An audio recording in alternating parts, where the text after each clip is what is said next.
Something I want to mention before we get started with today's warm-up is that often I'll talk about these paintings as being warm-ups, and I'll talk about paintings as being studies or sketches.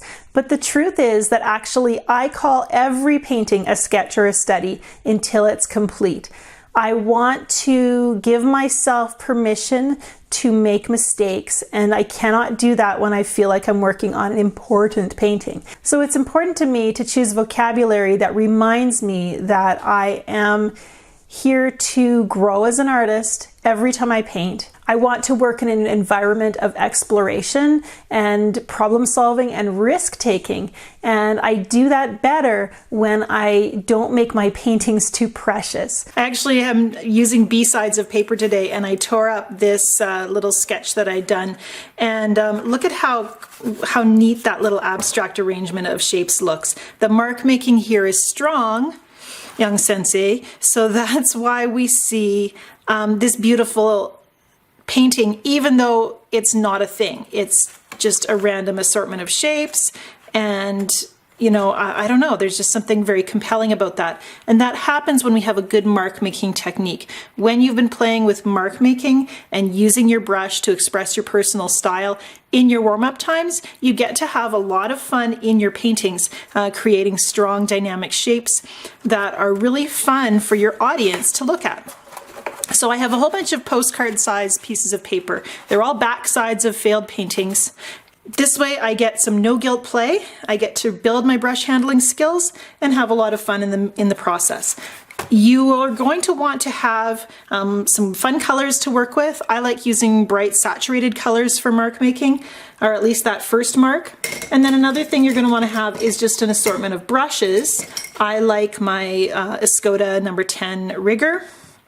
I also enjoy this Dagger striper.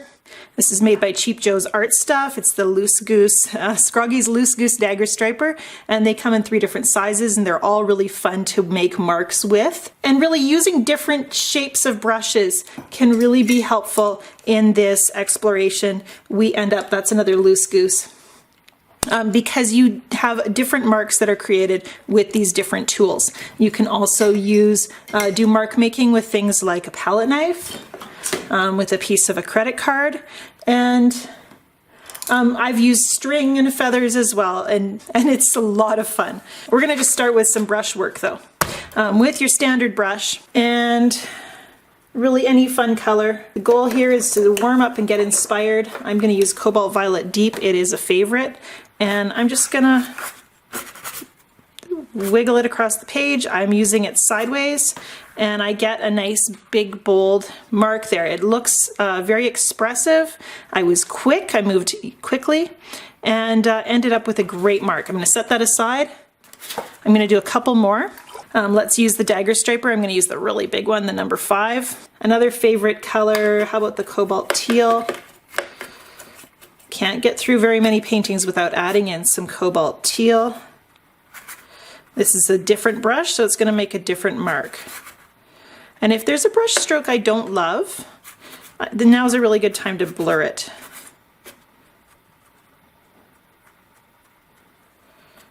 Not a lot of thought here. We're really working intuitively. I'm going to try this big flat 1-inch flat brush, and I have not done this mark making exercise with a 1-inch flat, so this is new territory for me. Let's go straight up to the neutral tint. Why not? It's a big dark color. And I'm going to hold it sideways again. I don't know what it's going to do. We're going to find out. Okay, from here we want to add to our beginning mark making, and we want to continue it in the same spirit we began. That means loose, expressive, hasty movements, really, quickly but confidently. I'm going to go back to the Loose Goose, but I'm going to use the smaller one, and I'm going to add some accent marks in this phthalo yellow green. Well, first I'm going to add some spatter apparently, and then I'm going to just add some vertical lines.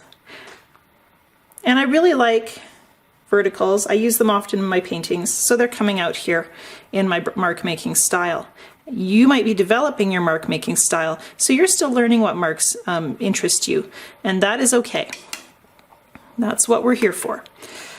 And I'm going to do some scribbling too, some, you know, childish, playful scribbling.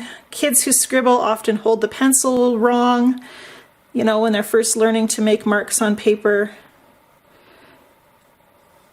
They vary the pressure that they're placing on the pencil or crayon. We vary our pressure so we can get wide and skinny lines.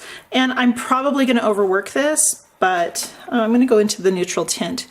And but that's okay too. I'm going to do some slower marks, just pressing my brush to the paper. Press and a little slight twist. Press and a twist. And then I've got this, and then I'm also looking for balance. I am trying to make a pleasing arrangement of shapes. So, you know, when I have a strong dark shape in one area, maybe I balance it out by a smaller dark shape in another. Well, that was fun. Let's go back to that cobalt violet one last time.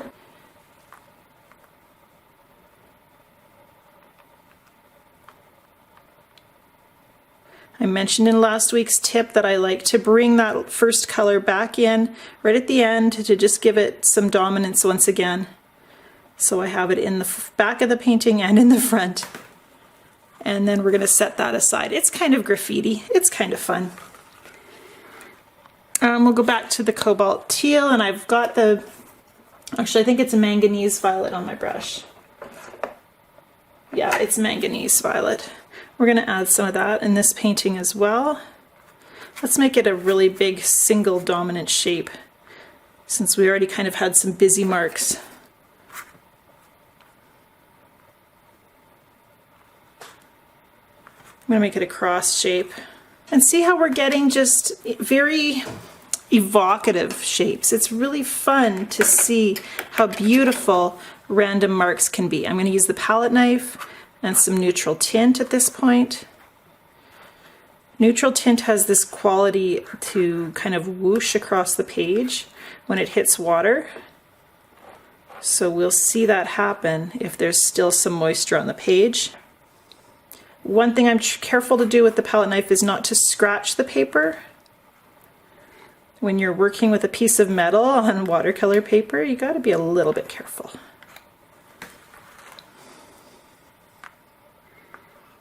And you can also use it to pull out color from other parts of the painting. And we're getting these marks that I didn't create. Really, it's the texture of the paper that's creating those additional marks.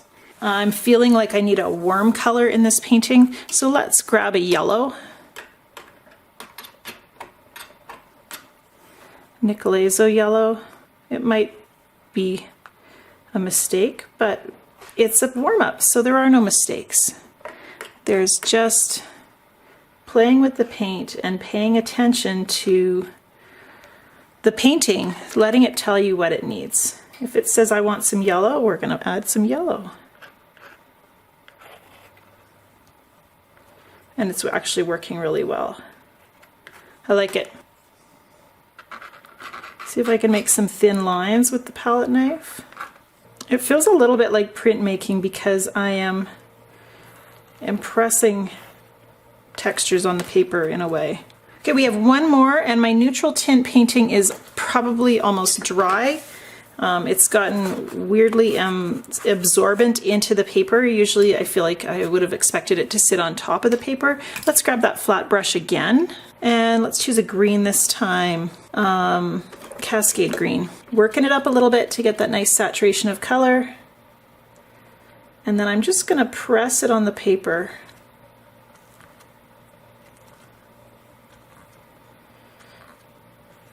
Because I don't use flat brushes very often, I don't have a great sense of how they behave. And so this is a learning time. But I've developed faith in my process. In playing with paint, I get to find new ways of doing things, which gives me a signature style. The Cascade green, you can see the blue in that pigment coming out as we let it soak into the paper.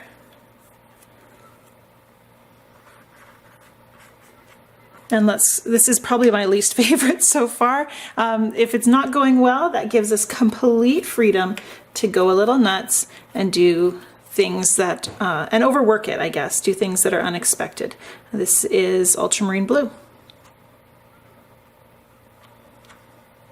In a thick enough saturation that it's actually sitting on top of the neutral tint.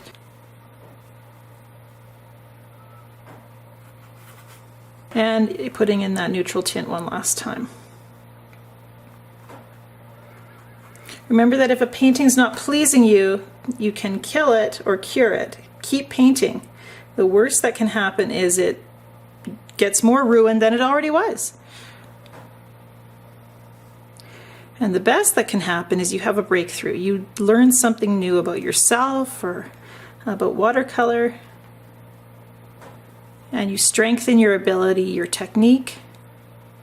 Problem solving is a huge part of painting.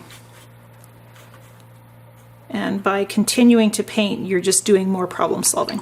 Got some gold pigment. I'm going to try to add it in. Just to add that pop of metallic. Once you've got this much dark color on the page, you're probably not going to get your light values back. Watercolor being transparent, but you can still add contrast in other ways.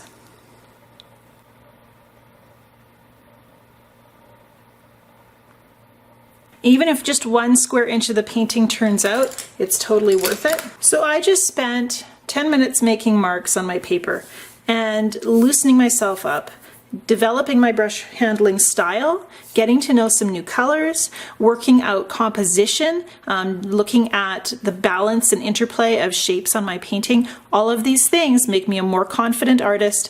They also get me in the mindset of watching the paint, being really present in the moment, and that's going to make my painting session just flow so much better as I explore my skills as a loose watercolor artist.